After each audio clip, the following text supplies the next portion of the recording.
take the link and then you can post each one as you do it. That way you have Okay, so here we are sitting with the man, the myth, the legends, Mr. Scott Lingrell. it. All right, Dan. Thanks for interviewing me. Thank you for everything. You're welcome. Literally everything. There you go. So how is your day going today? Good. So I was on the featured match. Yes. I beat Jerry pretty badly. It was I not saw good. that. Yeah, I had everything I needed to do a great job. So I moved on. Played Tom Kelly. Well, he's the number one seed, and we played before. Essentially, it was his EVL versus carbon chamber testing.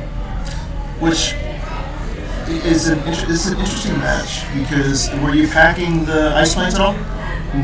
No, I didn't think about it. So, but what happens is it didn't matter. That never came up to play. Excuse me. So this is the deck that Justin Desai played match play a year ago. And basically I took it, I think I changed one card, played it at Worlds. Okay. It did well for me, and then I played it again today because it's very balanced, it's got some good destinies. So what I was able to do is I went down to the carbon chamber, and I missed the first draw. But I got 8 down, looked for some cards, played Dooku with a saber, and moved them together, and then I was able to try and freeze and miss. Okay.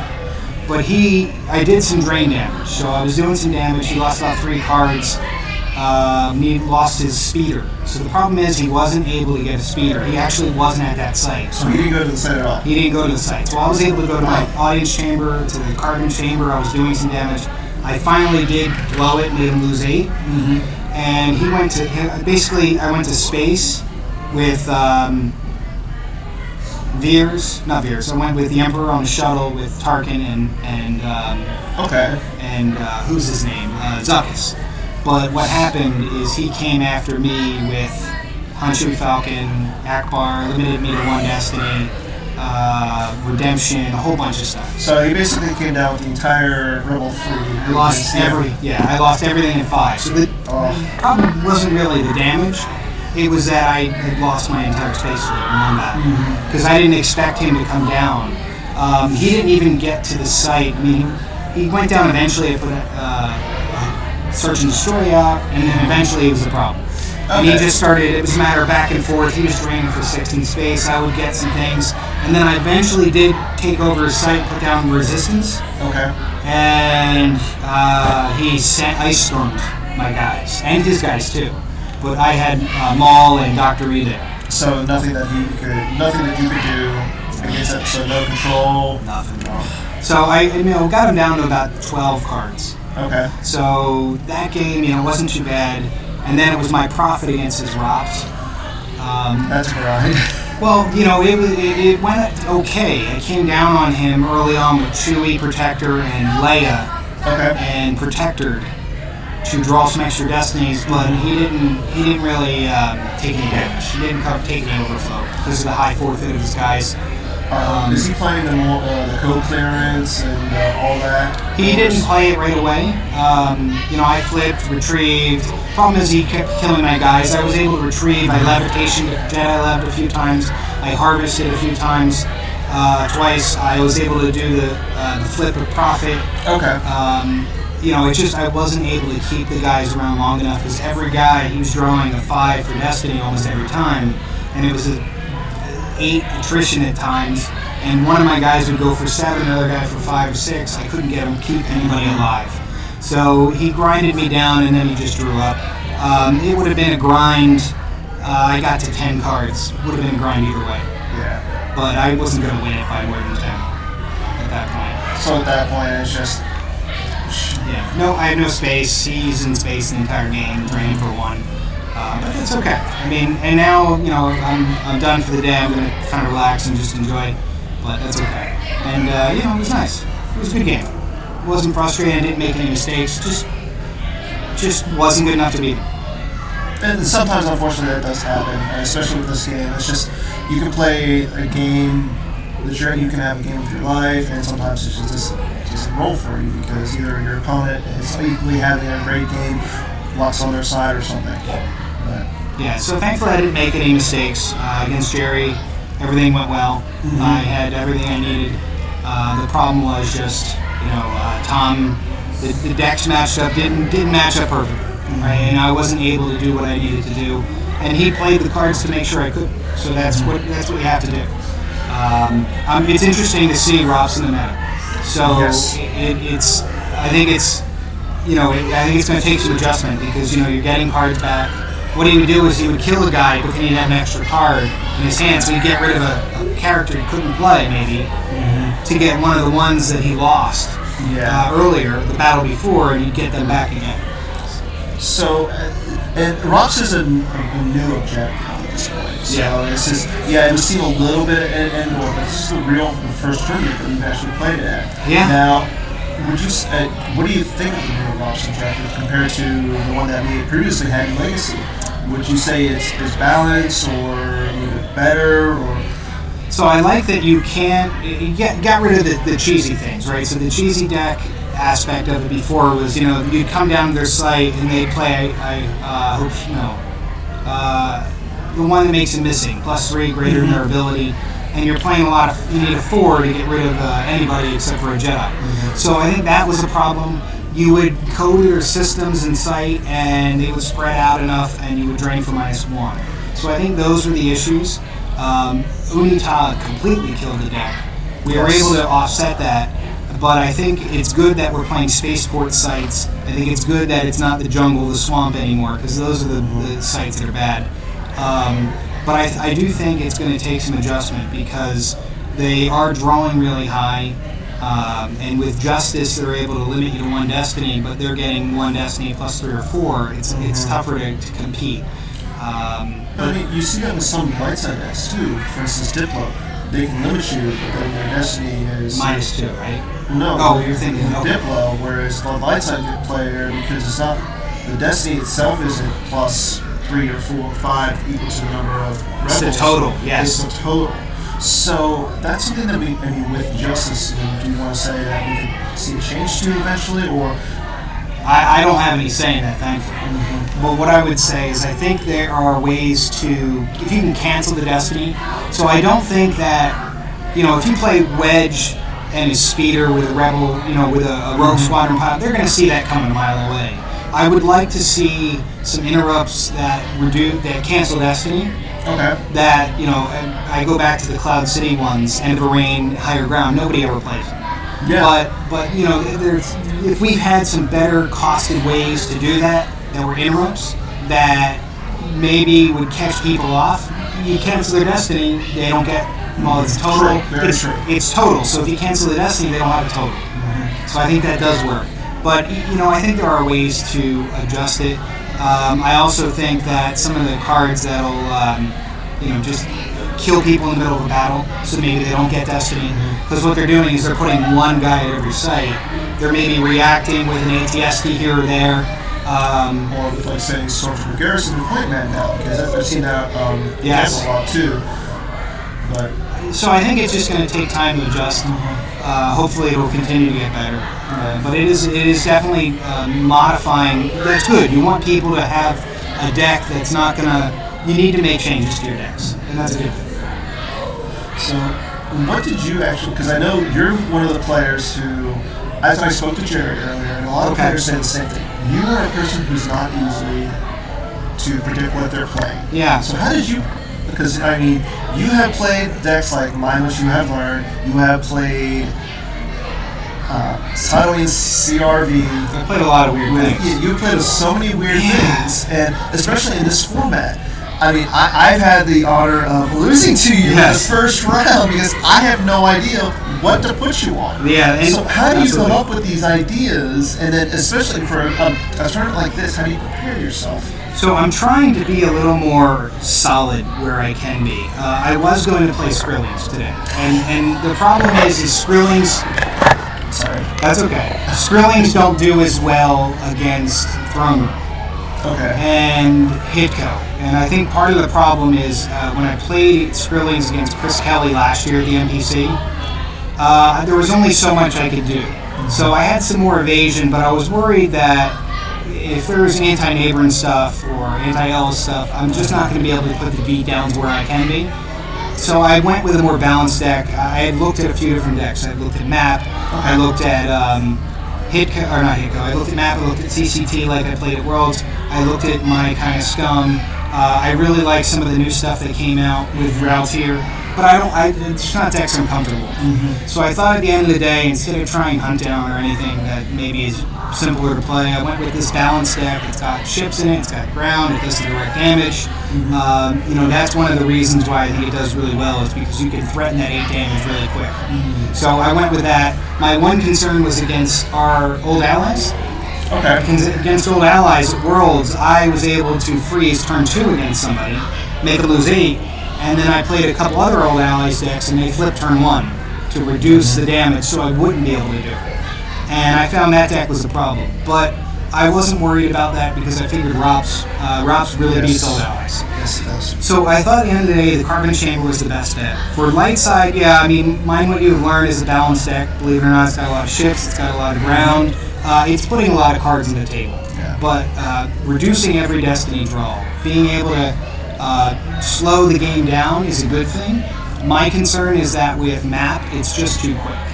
Some of the decks are too quick. They're doing a lot of damage early before I can really get set up. Okay. So I definitely didn't want to play Mind What You've Learned. I had Hitco, I had some Throne Room. It's just basic decks that, and I thought that I would be better off with Prophet because it does really well against decks because of battles. I play a lot of Destiny adders. I basically took out all the meta cards, and there's 2 Protector, 2 Skywalkers, 1 Harvest for Destiny, 1 Rebel Leadership, and because you pull General Leia with strike planning, you can match her up with Luke or Chewie pretty quickly. So that's the idea: is you start strike planning, and as soon as they put somebody on the ground, assuming you get a Destiny Adder, you can go and just destroy them. And if you lose early guys, that's okay. You can flip Prophet and retrieve everything back and do it again. And pull Leia again one more time. And with that, and I must be allowed to speak, it just seemed very versatile. My concern with Rops was I'm not going to be able to drain on my sight, and that's okay. I didn't think about the Destiny as much. The Destiny plus X, because I only put Ben to the audience chamber and free Luke to the next site and free Han. And I put everybody else on Raltier. And the problem was that I wasn't able to keep enough people alive. He was killing 2 guys at a time, and that led to the issue. And he didn't even have Imperial Decree because I was only doing 2-3 damage here and there. I was doing 2 from Prophet, but I just couldn't do enough. I couldn't do enough, kill enough of those guys. So that's okay. But yeah, I really felt confident with Prophet this time, and I really felt good with CCT. Or at least I wasn't feeling good about CCT, but I felt that it could do well enough. And the first game was perfect. Right? It was the perfect dream. When I originally sat down with, I wish I was playing something else because I was worried about Throne Room and CCT. Yeah, and I like I said, you said it was a perfect dream, but I got lucky, I think. You started with a 12-card hand, and I think at one point I saw it was either turn 1 or turn 2, you had everything you needed.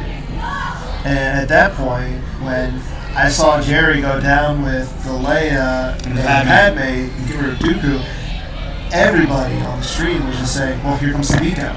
Yeah, he didn't think of all too easy. So I even pulled it to try and make it so he wouldn't battle me. Because I really wanted to try and make him lose the damage. So the idea was I telegraphed it by saying, I'm going to get all too easy. And I guess he just didn't think, because when Dooku was dead, I had the EPP Maul, or I have EPP Vader, I can come back down. Once you hit somebody, you got trouble. And he said he felt like he needed to, I interviewed him earlier where he said he needed to come down early because he was afraid of that 8 damage. Of course. So he knew he was going to get the all too easy, so he felt like... He did see it coming. Okay. He did see it coming, it was just more... he was afraid of the carbon chamber testing. Yeah. Oh, yes. So not the all too easy. He wasn't afraid of the beatdown, he was more afraid of that 8 damage. And... It got him. It got him. Yeah, and once you do... I think I overflowed him for 10 or so, and that it gave me complete flexibility to do whatever I needed. Yeah. At that point, I'm rolling. And I think I got another beatdown later in the game as well because of an Ellis. Yeah, so, I saw that you Ellis maul over from the Carpentation Chamber testing site to his battle planes, threw down Dark Lord Sith, choked Rey, and then swung and hit Luke.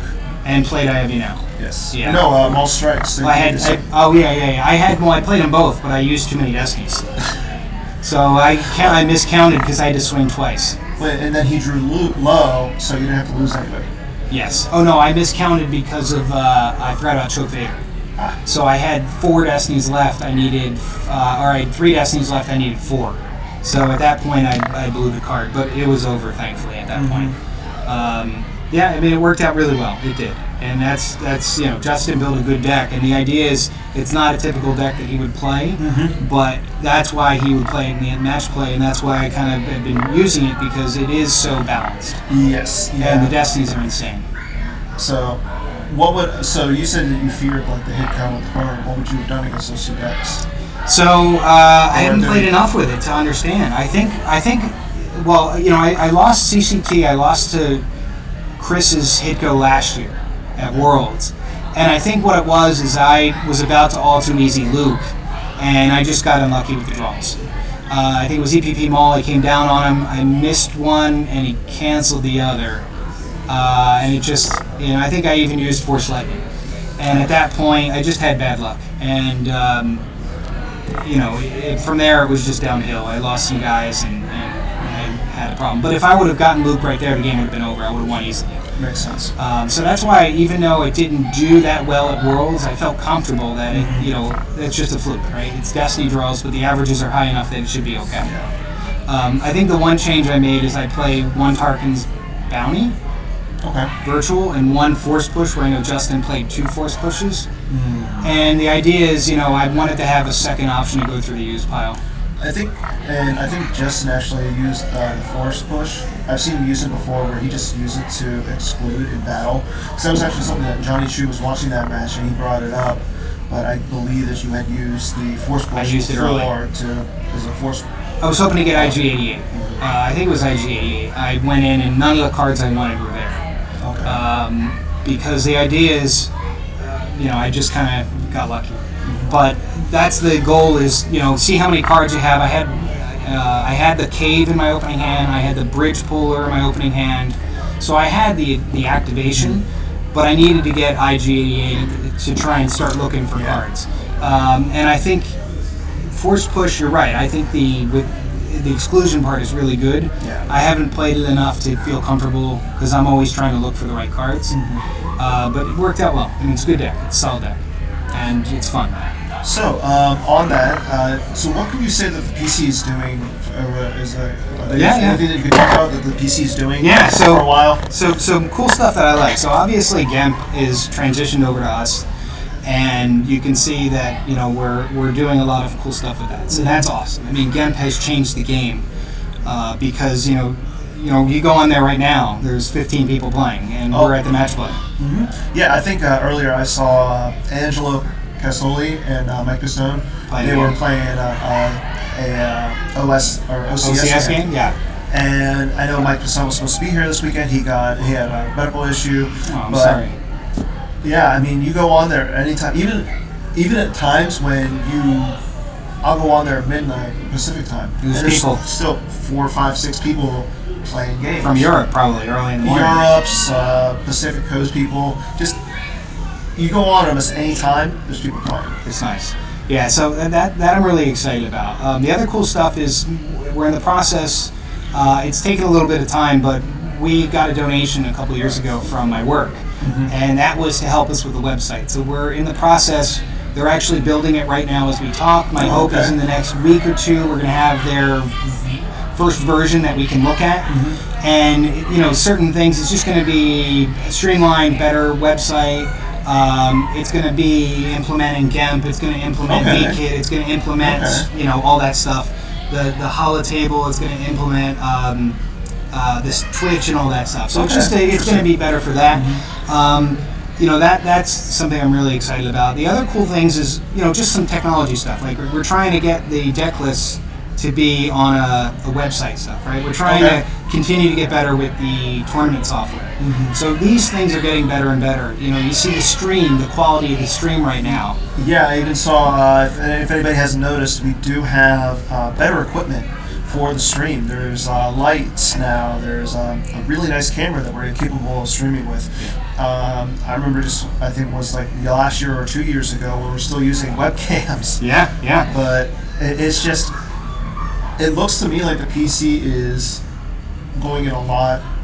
They're progressing, and I mean, it has taken time, but it's just moving forward now. And you know, listen, considering we're a volunteer organization, it's awesome that, you know, these interviews are not something we have all the time. You know, the streaming with the light kits and the commentary, and that's stuff that we just weren't able to do as well before. And now with the better technology, you know, we got the laptop, then Brandon, you know, helped us figure out which lighting kit and which camera and which, you know, rod holder, you know, all this stuff. So we're just getting better and better with that, and I think it's just a matter of trying to do a little bit more each time. But you know, the other stuff I can't think off the top of my head, but you know, even silly things like the banner that we have, you know, that you helped design, right? You designed it, and we get them printed, and we had somebody donate the stands. It's just better than duct taping banners to the wall. You know, obviously I want to get a rating system in play. I want to get tournament stuff done better. I want to get a technology to do deck lists online, like almost like a form that you fill out and it sends it off. I mean, these are kind of pipe dreams in a sense, but these are things that we're working towards. And you know, it's just continuing to grow. We'll see where it goes. You can't beat it. Everything's consistently getting better. So I know eventually we want to start continuing to do the online presence more, like the Twitch. Yes. You know, we're giving out foils that are people that are following us on Twitch, so that's awesome. But also, we're an organization, so volunteers are what drive us. So more volunteers we have, you know, there's some new people here that we've never seen before. Exactly. There's there's 2 young kids now playing. There's 2 young kids playing in the MPC. This is something that we haven't seen in a long time. Yeah. I mean, at Worlds last year we had 69 people. That's insane. And then I remember Worlds at Minnesota we had in the 50s, and there were people again who were just Walstaff he's just bringing in new people all the time. Absolutely.